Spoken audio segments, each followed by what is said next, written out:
तुमच्या घरात जर 70 वर्षांपेक्षा जास्त वय असणारे सदस्य असतील तर तुम्हाला आयुष्यमान भारत पंतप्रधान जन आरोग्य योजनेबद्दल माहिती आहे का?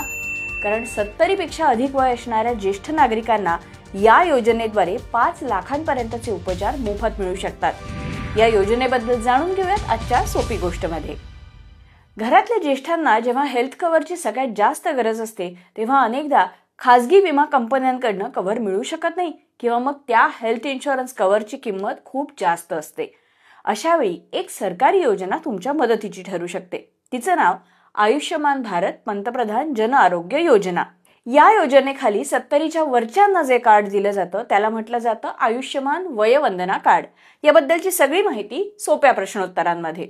पहिला प्रश्न, या योजनेचा फायदा कुणाला मिळू शकतो? तर 70 वर्ष किंवा त्यापेक्षा अधिक वय असणाऱ्या ज्येष्ठ नागरिकांना याचा फायदा घेता येईल।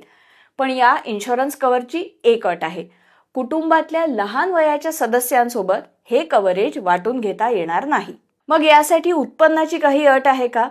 तर नाही, यासाठी उत्पन्नाची कोणतीही अट ठेवण्यात आलेली नाहीये। वयवंदना कार्ड वापरून विमा संरक्षण मिळवण्यासाठी उत्पन्नाची म्हणजे इन्कम सीलिंग ठेवण्यात आलेलं नाहीये। म्हणजे त्या ज्येष्ठ व्यक्तीची मिळकत कितीही असली किंवा अजिबात नसली तरी देखील त्यांना या योजनेचा फायदा घेता येऊ शकतो। मग या योजनेद्वारे किती आरोग्य विमा संरक्षण मिळतं?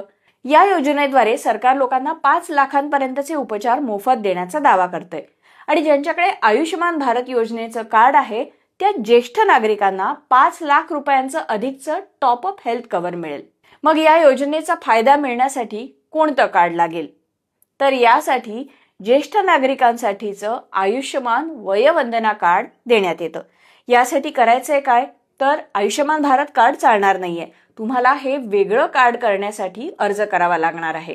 मग हे वयवंदना कार्ड तयार कसं करायचं, अर्ज कसा करायचा? तर यासाठी तुम्हाला पंतप्रधान जन आरोग्य पोर्टलवरती रजिस्टर करायला लागेल किंवा मग हेच काम तुम्ही आयुष्यमान ॲपद्वारे देखील करू शकता।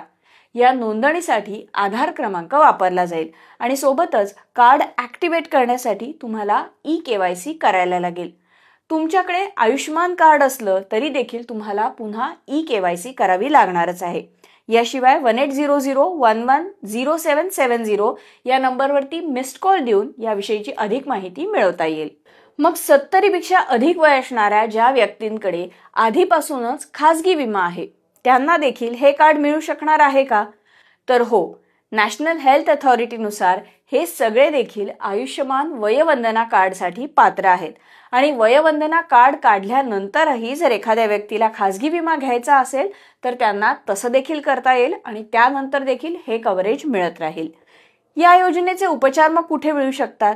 तर कोणत्याही सरकारी हॉस्पिटलमध्ये या योजनेखाली उपचार घेता येतीलच आणि या योजनेच्या पॅनलमध्ये सहभागी असणाऱ्या खासगी हॉस्पिटल्समध्ये देखील उपचार करून घेता येतील। मग यासाठी काही पैसे द्यावे लागतात का? काही वेटिंग पिरियड आहे का?